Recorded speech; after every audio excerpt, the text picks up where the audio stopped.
have a little bit to complete concerning the historical background. 我们还剩下一点要来讲完这个关于历史背景。Last time, I remember we looked at Revelation 17:18.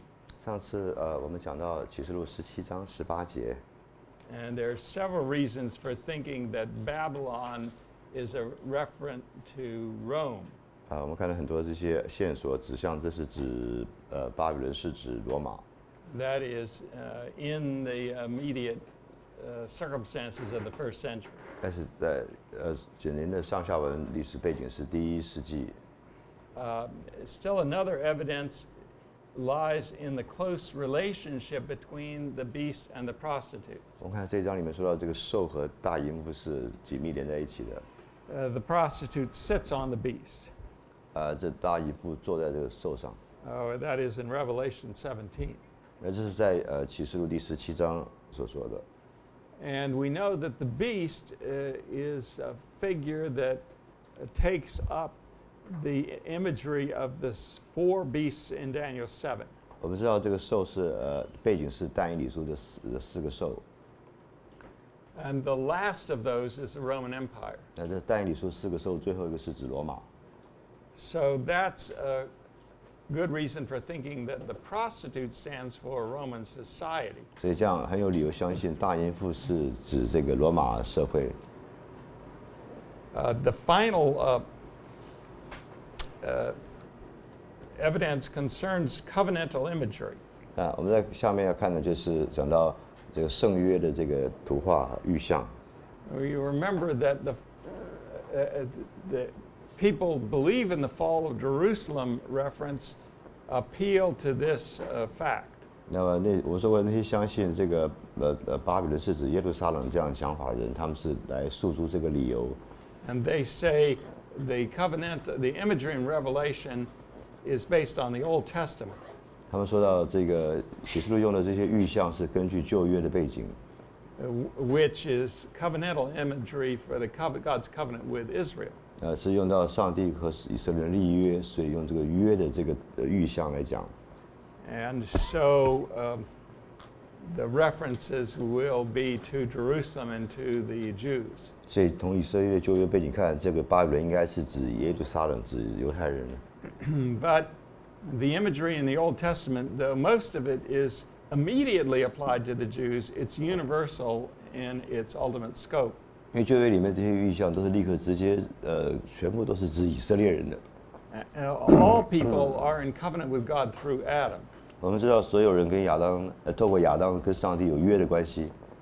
Adam and Eve broke the covenant of works in Genesis 3. 那创世纪3章告诉我们，亚当夏娃这个背了这个行为之约。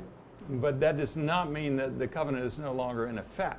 那当然，这并不表示这个约就停止无效了。Rather, its curses are in effect.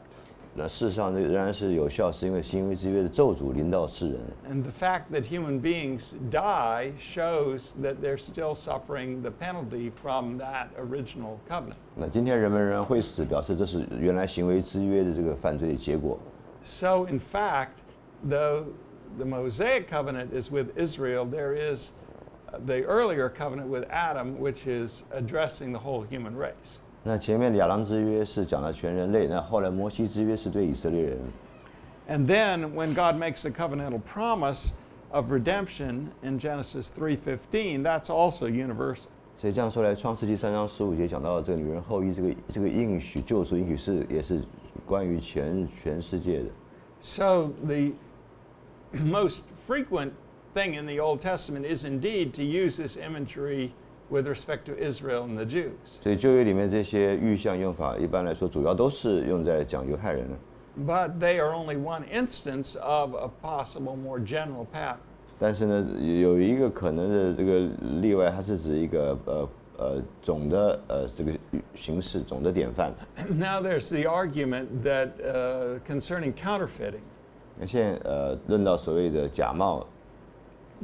Because the most obvious counterfeit to the bride is an apostate religion. 所以很明显的，这个新妇是基督教会，那么这个大淫妇当然是指这个异教外邦邪恶的这个假冒。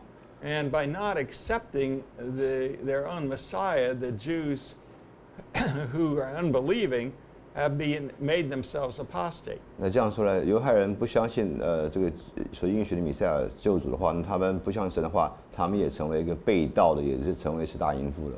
But paganism too is counterfeit religion. 那么异教的外邦人就说拜假神，当然也是这个大淫妇所说的这假冒。And every pagan is an apostate from the covenant with Adam. 那每一个异教这种信仰都是亚当之约的这个假冒的背叛。So you see, what I'm doing is to answer some of these arguments that were used to favor the fall of Jerusalem interpretation. 所以以上我用这些辩论是从这个有利于这个耶路撒冷派认为巴比伦是耶路撒冷派，耶路撒冷陷落这种立场来看。And that interpretation also appeals to the fact that the imagery of prostitution in the Old Testament. 这样子这个图画预象也是旧约里面所使用过的，这大淫妇是被盗的。I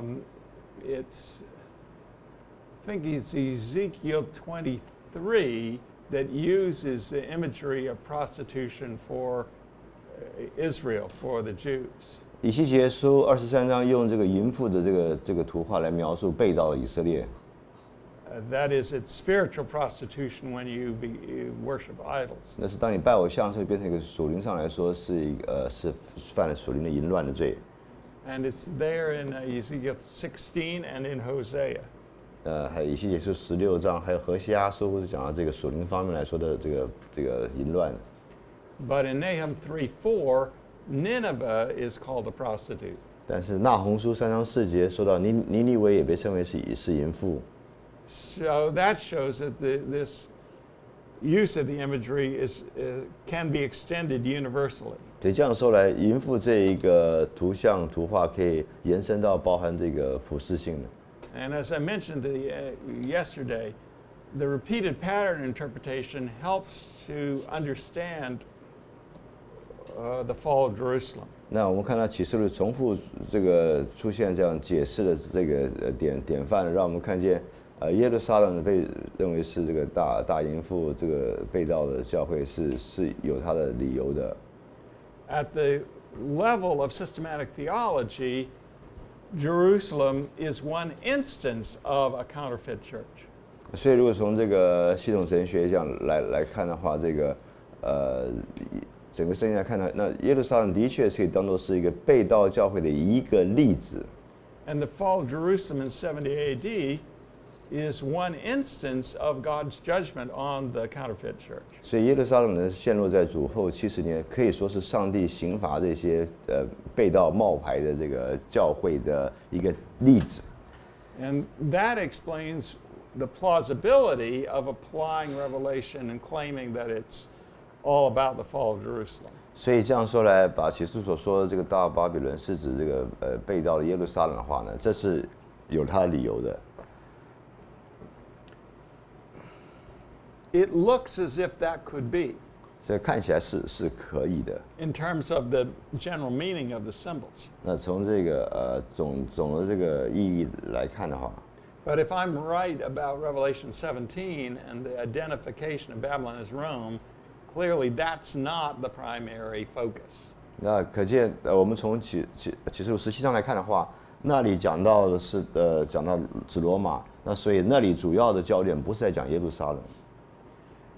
So I think together these observations go a good way toward responding to the strongest arguments in favor of the fall of Jerusalem interpretation. 所以这样以上所说的，我想是比较强有力的来回应了认为巴比伦是指耶路撒冷这种想法的辩论。You've got some assigned readings about author and date, but I'm going to mention this briefly. 对，所以就是说耶路撒冷只是一个例子而已。那么现在我们下面讲这个作者。So who's the author? 那谁是约翰呢 God. God is the author. 谁是这个作者呢？当然，上帝是作者。But of course, John is also he is the human author. 当然，这个约翰是从是人的作者。That name is specifically given in Revelation 1. 那个约翰的名字在启示录第1章清楚说明是给约翰的。Actually, unlike the Gospel of John. 不像约翰福音所说的是说的没有，约翰也没有说是约翰写的。The Gospel of John was written by the beloved disciple. 约翰在约翰福音自称是耶稣所爱的那门徒。And I think that is the Apostle John. 那我认为，当然他这是使徒约翰了。But nowhere is it directly said within the Gospel of John. 但约翰福音本身里没有只亲自说明作者就是使徒约翰。This book, however, does identify the name of the human author. 那这本书启示录直接指出这个作者是谁，这个人是谁。But as you will see from your reading, the authorship is nevertheless disputed. 那当你读这些注释书，你发现这个约翰是哪个约翰，有很多的辩论呢。So the alternative is it's either the Apostle John or it's someone else named John. 所以最终来说，那到底约翰这个启示录这个约翰作者约翰是使徒约翰呢，还是另外一个其他人叫做约翰呢？ And the book of Revelation does not give us full enough information to know with absolute certainty which of these it is. 那启示录本身没有给我们一个很确定的证据，写明到底这个约翰是哪一个约翰。So it has to be done from fallible evidence and testimony outside of the Bible. 所以我们必须从这个圣经之外、经外的文献来看有什么证据。当然，那些证据都可能是有错的，因为经外的文献。And you know how this goes. The church in the first few centuries had various testimonies as to who wrote what book in the New Testament. 当然，从历史看，早期教会第1、第2、第3世纪就很清楚，他们说的作者是谁的证据。And Justin Martyr and Irenaeus both say that it is the Apostle John. 那么宣道者尤斯汀和爱人纽这些教父都说作者是使徒约翰。And Justin Martyr is early 2nd century. 那么宣道者尤斯汀是第2世纪的早期。So there's not a lot of time for some false impression of authorship to spring up. 这样说来，使徒约翰第1世纪过世，末期过世，早期就有尤斯汀的见证的话，不太有机会给那些假冒人从中间出现的。Now Irenaeus is later in the 2nd century. 那爱人纽是第2世纪的后半期的人。But that's still early. 仍然是早期的。And in the church tradition, there's no alternative that's mentioned. 所以这样说来，早期教会的记录留下来看，没有其他的约翰可以来解释的。In terms of some other disciple, John. 或者说有一个另外的门徒叫做约翰，没有可能，因为没有这样的记录。And that's, if it was really another John, it seems odd because this John was well known to the churches in Asia Minor. 所以呢，如果说使徒之外还有一个约翰是这个亚细亚7个教会都很熟悉的，那这不可能的。There are also thematic connections with the Gospel of John. 不但如此呢，启示录本身有很多主题上是与约翰福音的主题是关联在一起的。And of course, as you expect, the scholars debate whether the Gospel of John was written by John the Apostle. 当然，你也知道，有些学术上的辩论说，到底约翰福音是不是使徒约翰写的，也有不信派的人不相信。And I can't get into that debate. 那我想我没有办法花时间在这里进入那个讨论。But again, the church testimony is uniform. 同样的，在约翰福音来说，教会历史上的证据也是很合一，都是指使徒约翰写的。And in addition, it's obvious that the beloved disciple is an eyewitness. 那很明显，这个被称为这个自称为的耶稣所爱的门徒，他是目击证人。So I think there's really very strong reasons to believe that the Gospel of John was written by the apostle. 所以我们看到有非常强的证据显示，约翰福音一定是使徒约翰写的。And most of the doubts, I think, come from scholarly skepticism, you know, the people who don't believe that some of the things really happened. 那么认为约翰福音不是使徒约翰写的，多半是来自那个批判学派不相信圣经是上帝的话的人说的。I might say I even did a study of conjunctions in the Gospel of John. 我也做了一些研究是跟约翰福音有关的。And saw there's a little bit different pattern in John than in other books of the New Testament, like Pauline letters. 那我做约翰福音的这个研究它的格式，研究它的架构的话，和保罗书信的架构格式是有不同的。And it's distinctive enough that it becomes one test of authorship. 所以约翰福音本身的这个内容架构就成了一个强于证据显示是使徒约翰写的。And the same pattern appears in the epistles of John. 那同样这个写作架构在约翰书信1、2、3书里也显示了。And it appears in Revelation when you're having expository discourse.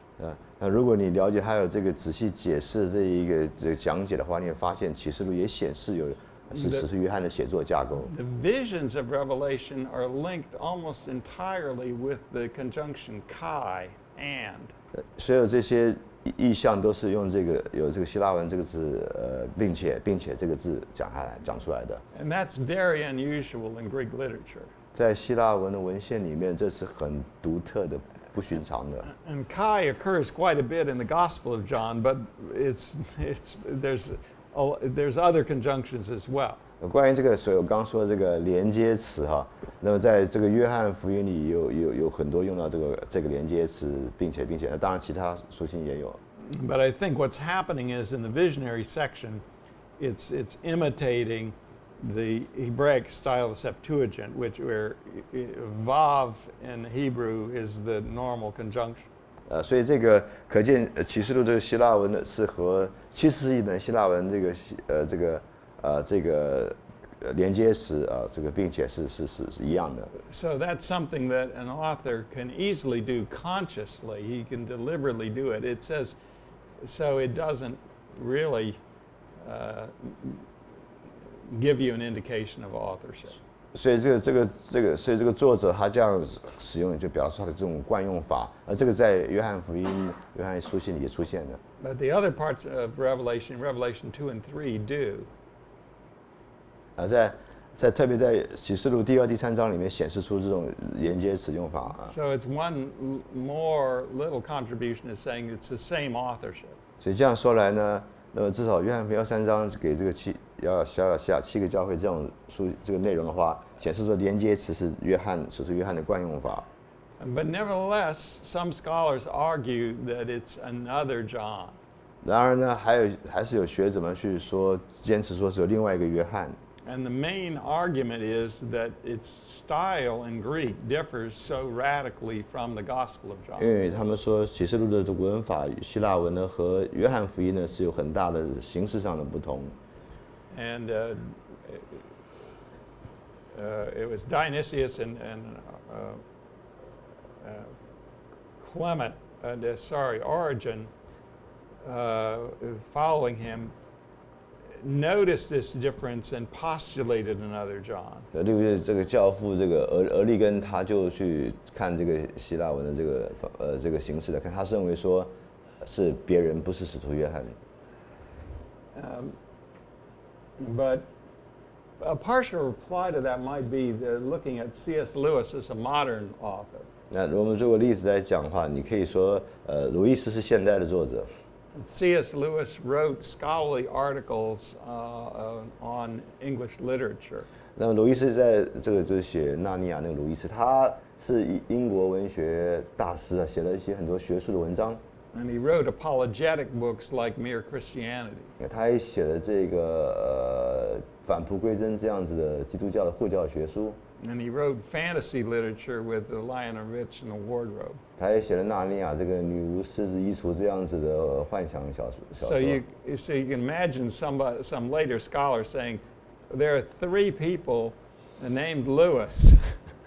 以后的这个考古挖出来他的文献，就他的说哦，这里有3个路易斯，有3个不同问题。And you see, whatever else you say, the Book of Revelation is a very different genre from the Gospel of John. 从出发点知道，这个启示录本身使用的是启示文学体，这个文学体本身就和约翰福音的福音书的文体是不一样，很大的不同的。But now let's talk. So I think it's the Apostle John. 所以我认为是使徒约翰写的启示录。Oh yeah, there is this early testimony from Eusebius quoting Papias or Papias, however you pronounce it. 这个尤西比乌的著作里面引用了早期教父帕皮亚。And Papias talks about John the Elder. 那个帕皮亚提到有一个叫做长老约翰。And so some people seize on that and say, because of the context, that this is some other John. 所以他们说，你看啊，既然有这个上下文说到是另外就有人叫做长老约翰，那启示录应该是可能是那长老约翰写的。And Papias does seem to distinguish him from the other apostles.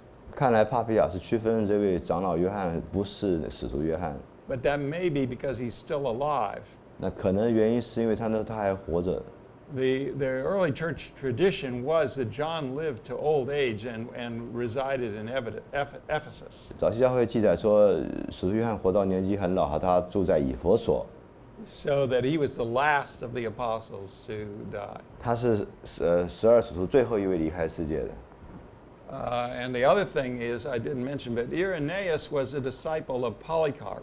我也要提到这个爱人纽是波利甲的学生。And Polycarp was a disciple of John. 波利甲是约翰的学生。And so if Irenaeus says it's the Apostle John, he may have very strong reasons for that. 所以这个爱人纽说这个是使徒约翰写启示录，他有很强有力的这个理由是因为他是第2代的门徒。So okay, I think it's the Apostle John. 好，所以我认为是使徒约翰写启示录。But what difference does it make whether you believe that or some other John? 那你相信使徒约翰写的，跟你认为是其他的约翰写的，有什么带来什么不同意义呢？ Well, if it is the Apostle John, and if the Apostle John wrote the Gospel and the letters, then you read them together as books by a single human author. 那如果是这位使徒约翰写的话，你就和约翰书信、约翰福音一起来念启示录，因为同一个作者写的。And of course, the whole New Testament is the Word of God. 当然，整本新约圣经都是神的话。So at that level, you read the whole New Testament together. In fact, the Old Testament as well. 这样来说的话，你应该整本圣经，新约一起念，旧约一起念，因为都是上帝写的。But still, in the purpose of God, He raised up specific individuals and shaped their personalities and styles. 然后上帝写作圣经，他是兴起这些不同的先知使徒，养育他们有不同的这个写作的个性跟方法文笔。So that it is possible to have some nuances of insight as we study the writings of a particular human author. 所以当我们说约翰是这个作者的话，那他的写作的这个都应该反映出他有一个特别的写作方式或者是文笔啊。But with Revelation, the difference in genre does stand out. 然而特别因为启示录是特别的文体，启示文学体，所以特别的写作方式当然是必定的。So it requires a different treatment than the Gospels and John's letters. 所以我们研读启示录的这个方法，就和研读约翰福音和书信是有不太一样的地方的。So I'm saying, don't too quickly just assimilate it to the Gospel of John. 所以我建议说，不要读启示录时立刻和约翰福音融入在一起读。And one example of that is our discussion of the first resurrection and regeneration. 特别是我们提过这个头一次的复活跟重生的关系。because the doctrine of regeneration is taught in John 3, the Gospel of John. 因为重生的教义是在约翰福音第3章里讲到的。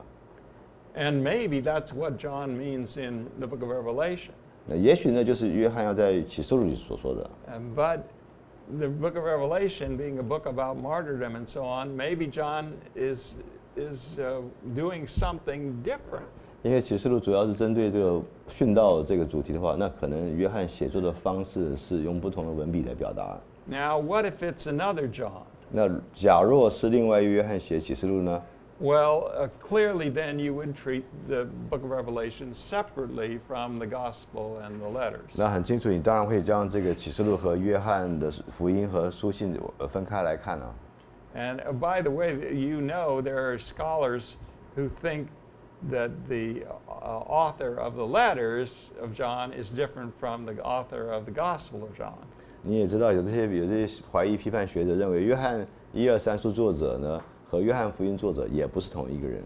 But I think that's pretty absurd. 那我看那样讲法是很荒谬的。Because the thematic connections between those writings are so incredibly strong. 因为约翰书信跟约翰福音之间这个主题的关联是如此的强烈紧密在一起。And there are many common features of style, the simple Greek.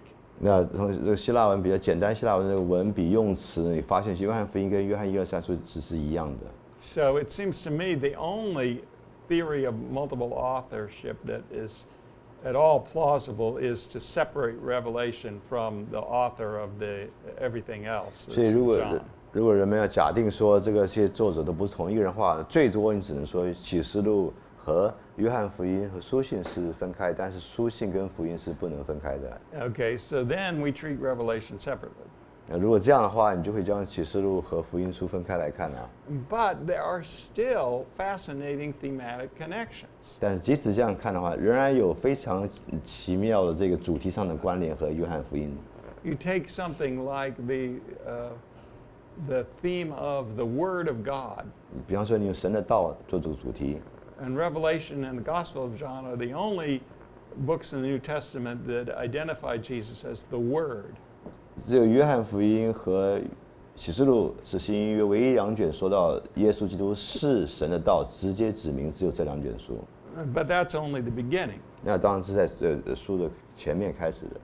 Because as we observe, Revelation paints its pictures in black and white colors, strong contrasts. 那我们知道，在启示录里讲到，就是它是这个黑白分明的这个给你看到这个图画意象。Well, the same is largely true of the Gospel and the letters of John. 那当然，这个也是在约翰1、2、3书总的来说也是一样的。It's love. It's a light and darkness, and love and hate. 这个光明和黑暗的爱和恨。So, those themes invite us to treat the books together. 所以这些主题上的相同是要我们一起来读约翰福音和约翰启示录。And the net effect of all this is that actually I don't think the human author makes the identification of the human author makes much difference. 所以对我来说，你要说启示录是约翰使徒约翰或是别人写的，对我来说这个并没有太大的区别。Whichever way you go, the book of Revelation has to be respected for its own integrity as a distinct book and a distinct genre. 不论你采取哪种立场，你都要将启示录视为一个它是有启示文学体，它有独特的文体，它自己要表达的主题。At the same time, there's a good deal that links it more closely with John's writings than the rest of the New Testament. 那其次呢，看见约翰启示录和新约其他的这个福音书信是有密切关联在一起的。Okay, now date. 那接下来讲的是时间， And 写作 here's 时间。the chart with the list of the Roman emperors. 那这个上面打出来是罗马皇帝的这个名单哈。Julius Caesar is sometimes considered the first emperor. 那这一个凯撒通常被认为第一位皇帝。But he's a transition figure, and then you get Augustus. 那他只是个过渡时期，其实下面就是亚古斯都了。Now, everybody admits that the book of Revelation was written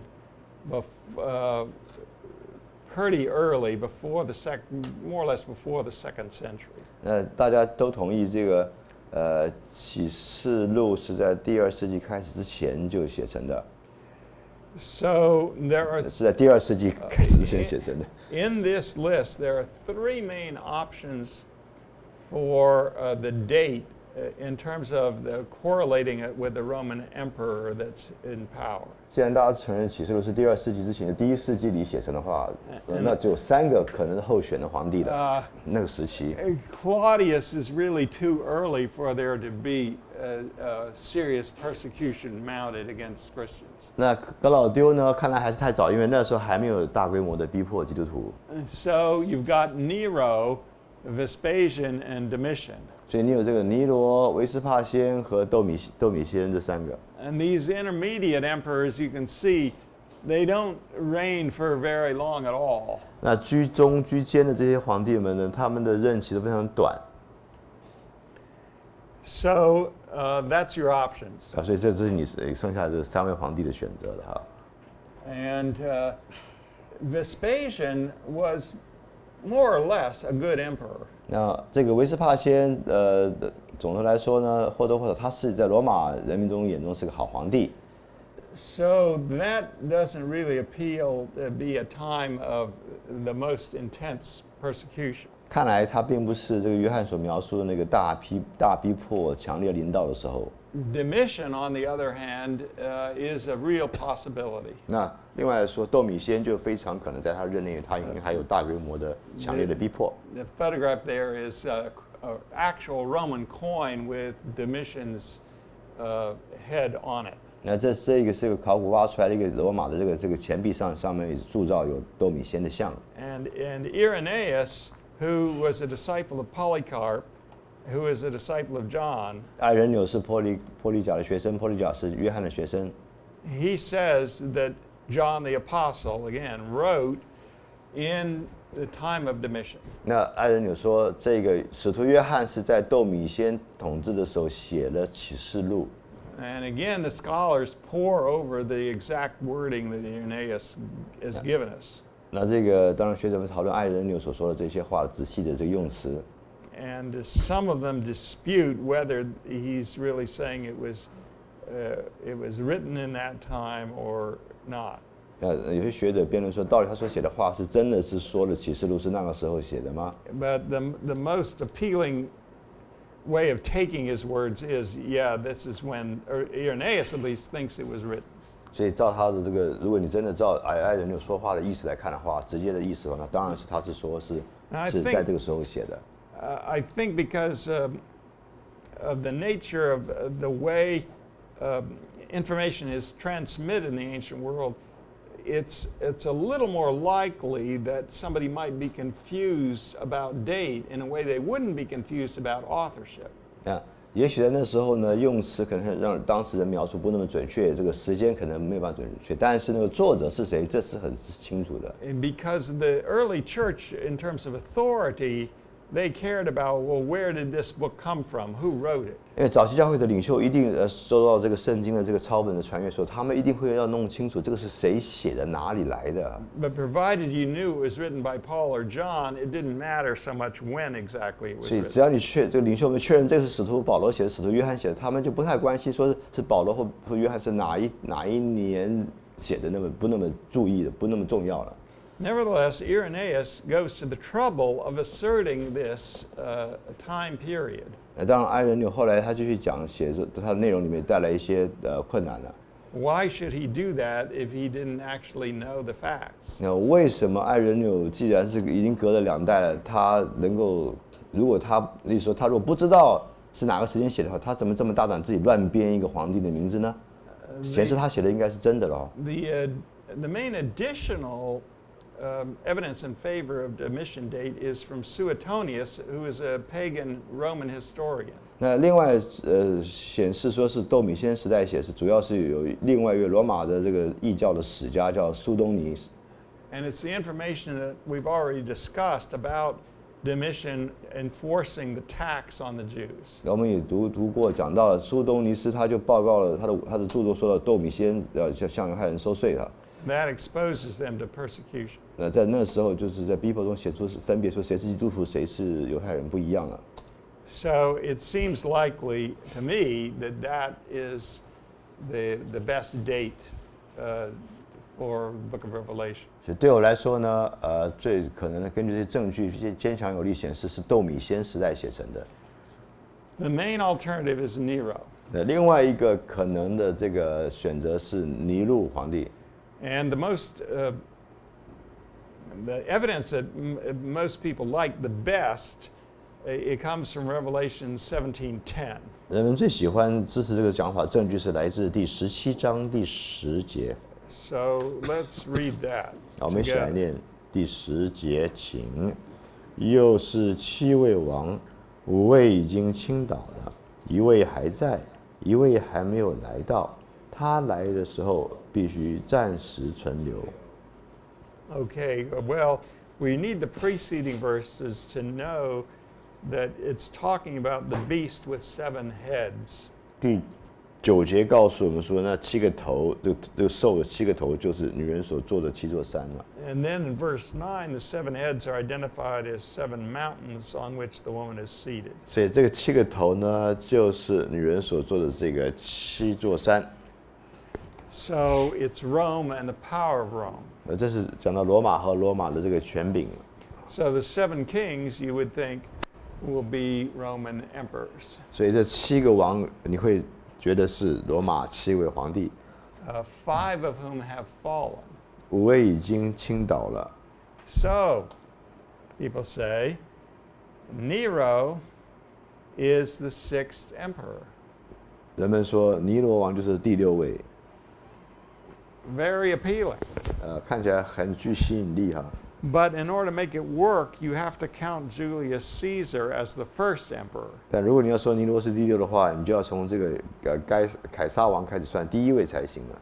And I haven't done first-hand investigation, but I'm told that emperor lists in the later history sometimes begin both ways. 虽然我没有做仔细的研究罗马皇帝的这个怎么算法，但这些历史学家显示出来，你算这个皇帝的名单次序可以有2种不同读法。They either begin with Julius Caesar or they begin with Augustus. 你可以从凯撒开始算，也可以从奥古斯都开始算。Julius Caesar was the first to really aspire to be something like an emperor. 所以这个凯撒看来是开创罗马帝国的哈。But he was assassinated before it really got going. 但是他最后真的能够成为罗马帝国实权的皇帝，是他之前他已经被暗杀了。And then there was a conflict which was won by Augustus. 那后来就是这个所以是奥古斯丁年平了这个政变，他后来继位了。But there are objections to this interpretation. 但是也有反对这种说法的。One is this uncomfortable fact that Augustus is usually regarded as the first emperor. 原因是因为大家都认为奥古斯都才是真正罗马帝国真正掌实权大、这个稳定罗马的这个第1个皇帝。There's even a worse problem on the other end of the list. 那甚至在这个名单的后面也有问题。Because after Nero comes Galba and Otho. 因为尼罗之后来了这皇帝叫很短任期叫 Galba 跟 Otho。They don't work as the 7th and the 8th head. 他们不能够被算成是第7个头或第8个头了。Verse 11 in Revelation mentions an 8th. 那第11节说到后来那先前没有的，那先前有如今没有的兽，就是第8位。As for the beast that was and is not, it is an 8th, but it belongs to the 7. 他也和那7位同列。So there's a 7th and an 8th. 所以第7位跟第8位王了。But Galbo and Otho, they reigned for less than a year, in the year 68. 他们在68年内这2位都只当了几个月的王，能算是真正的王吗？ And their successor Vitellius reigned in 68 and 69. 那这个下面的王是68到69，下面一个王做王了。And there really are colorless figures. 所以他们都是算是没有什么就是无足轻重的这个小王了。Whereas the book of Revelation appears to be talking about some kind of climax. The seventh is normally the last. 那通常启示录说到这个第7是达到最高峰，是最后一个王了。And the eighth is identified as the beast himself. 那这第8位王是兽本身。Well, that's not in accord with a strict decoding mentality. 对，这个和那个1对1解码来对应的这种心态是不符合的。Because the heads of the eighth then become the other ones, and that doesn't work very well. 这个第8位，结果又来了另外一个王，而不是兽，这个是不合理的。 But I think what's the point is that you expect a climax with the seventh, but there's a kind of super climax even beyond that. 所以这个1、2、3、4、6、7是最高峰，但是第8位通常是高峰，超越高峰的高峰了。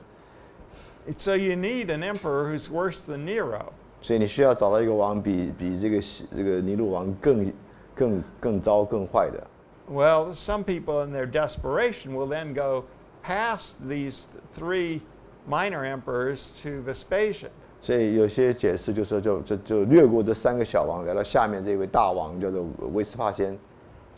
But that doesn't help because the emperor lists regularly include Galba and Otho and Vitellius, even though they reigned such a short time. 在罗马皇帝的历史上呢，虽然这几个小王只做了几个月王，但是历史还是说他是王。罗马历史上啊。And Vespasian, as we've seen, is not a good candidate for being a persecutor. 就我们已经看到了，维斯帕先他并不是那个看来不是大逼迫的时候的王。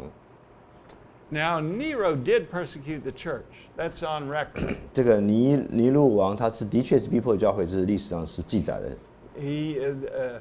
There was a fire that started in Rome. Maybe he himself set it, and then he blamed the Christians. 罗马大火很可能就是尼禄自己搞的自导自演，而归罪到基督徒身上。And so Christians were themselves burned, and they suffered persecution. 基督徒被焚烧哈，所以忍受极大的逼迫。But as far as the records show, that's only in the city of Rome. 那历史上的记录记载，那是在罗马城里。So you see, that's not the most plausible thing to affect the 7 churches in Asia Minor. 这看来呢，他的罗马城这种大逼迫不太会影响到小亚细亚的7个城市，到很大的程度。Some people say the heads are not emperors, but empires. 所以有人说这个头不是指罗马皇帝，这个头乃是指这个国度。And that has plausibility because remember that the beast of Revelation is based on 4 beasts in Daniel, each of which stands for a distinct empire. 这个有道理，因为这个启示录的兽背景是但以理书的4个兽，而但以理书4个兽是4个不同的国度。So, are there 5 empires that have already fallen? 那是不是有没有这5个王已经倾倒？是指5个国度已经倾倒了呢？ That's one more than the number of beasts in Daniel. 所以这次但以理书说4个之后，又另外再加一个，多了一个啊。And I'm trying to think now how people do it. 那我现在想想那些人是怎么讲的呢？ Egypt is the first one. 埃及是第一个。 And then I think Assyria, because it took captive the northern kingdom. 第二是这个北边的叙利亚，因为他们有来打这个北国。And then Babylon. 然后巴比伦。Medo-Persian Empire. 这个米甸波斯。Grecian Empire. 希腊。 And then the 6th would be Rome, which still is standing. 第6呢，应该是罗马。 就是那还在的那个一位还在啊。And now that's kind of appealing because it does work in terms of the count. 那这个看起来是具有说服力，如果你算1、2、3、4、5、6的话。But what else is there in the immediate context to show us that that's what's taking place? 但是17章这里的上下紧密的上下文有没有说到是这样的可能性呢 So it feels a little bit more like a guess, right, of somebody who's trying to puzzle it out. 如果有人要这样假定的话，听起来还算是个猜测吧。So the next alternative interpretation is that the number 5 does not have any special significance except that it's one less than 6. 所以这样说来，这个下面一个解释就是说，第5位看来没有什么太大的意义，只是说再差一个就变成第6位了。5 stands for whatever Roman emperors have already passed off the scene. 那第5呢？这第5位他还在，表示讲是罗马帝国，他还在当时还在掌权啊。And the whole point is that the 6th one, the next to the last one, is currently in power. 这重点是加上来的第6位，第6位就是最后一位之前这一位，他会来掌权了，这是将要来的。Which implies that the next thing is a climactic persecution. 所以这样说来是在预告下一面来这个王是要带来这个最高峰、最大的逼迫。Now that interpretation actually appeals to me. 那个解释对我来说是具有吸引力的。Because it doesn't take much speculation. It's pretty clear that the numbering leads up to the 7th as the climactic one. 所以这个不需要像前面搞那么多猜测，而是就是说6的带到7最高峰哈。People also appeal to Revelation 11:1-2. 人们认为是尼罗皇帝时期也引用了这个11章1到2节。Let's read that together out loud. 好，我们一起来念第1节到第2节。有一根苇子赐给我，当作量度的杖，且有话说起来，将神的殿、祭坛，并在殿中礼拜的人都量一量。只是殿外的院子要留下，不用量，因为这是给了外邦人的。他们要践踏圣所42个月。So people will argue that this shows that the temple in Jerusalem is still standing, it hasn't been destroyed. 所以人们辩论说，这边说到这个耶路撒冷这个圣殿这个外院的，这表示圣殿还存在的。We know it was destroyed in 70 AD. 我们知道是主后70年圣殿被毁。So it must be at a period a little earlier than that. 所以要这样解释的话，显示说这个这里讲的启示录讲的是在比70年被毁之前呢，早一点。And Nero is the only one who had a significant number of years to reign. 主后70年之前这样大逼迫的，那大概尼罗王他的统治时期是最合适的。但是this whole passage implies the preservation of an inner part of the temple. 但11章1到3节总的来说是指到什么？是这个圣所里面的圣所呢被保存的，是外院被践踏。Verse 2, the court outside the temple is going to be trampled. 第2节说到是只是这个殿外的院子是被外邦人践踏。And of course, that will not work as a literal prophecy about the destruction of Jerusalem. 当然，这不应该是指这个照字面来应验耶路撒冷被毁。Because the whole temple, including inner rooms, the whole thing was leveled. 因为在这个主后70年被毁的时候呢，是全部从里到外圣殿全被拆毁了。So what is this chapter 11 about?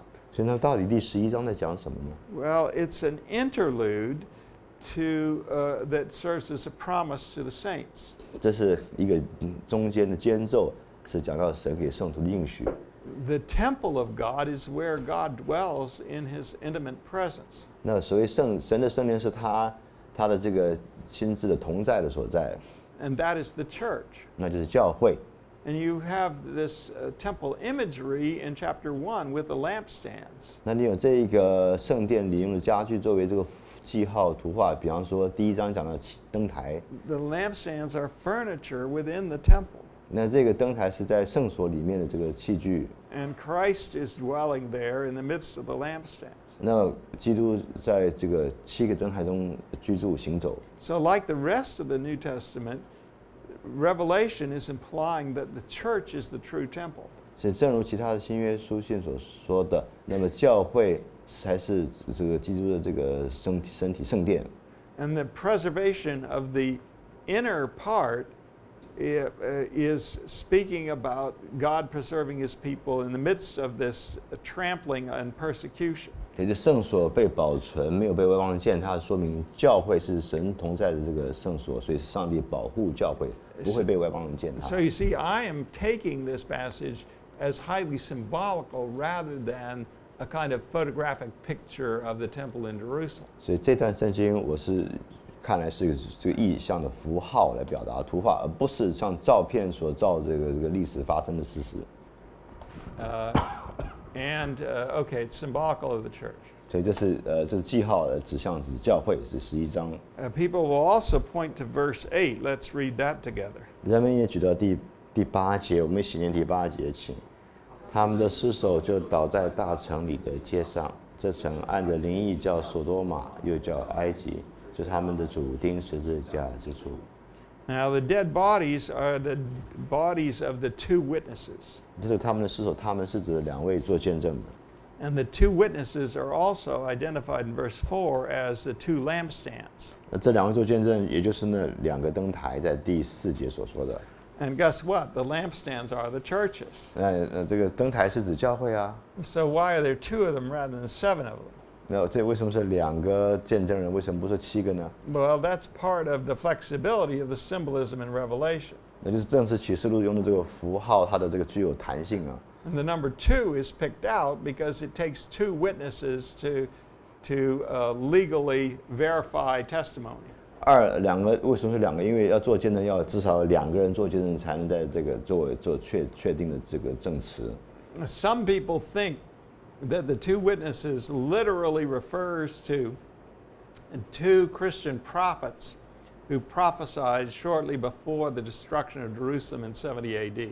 有人相信这2个见证人是指真的是有2个人在主后70世纪第70年教会圣殿被毁之前，他们是先知被殉道这2位先知。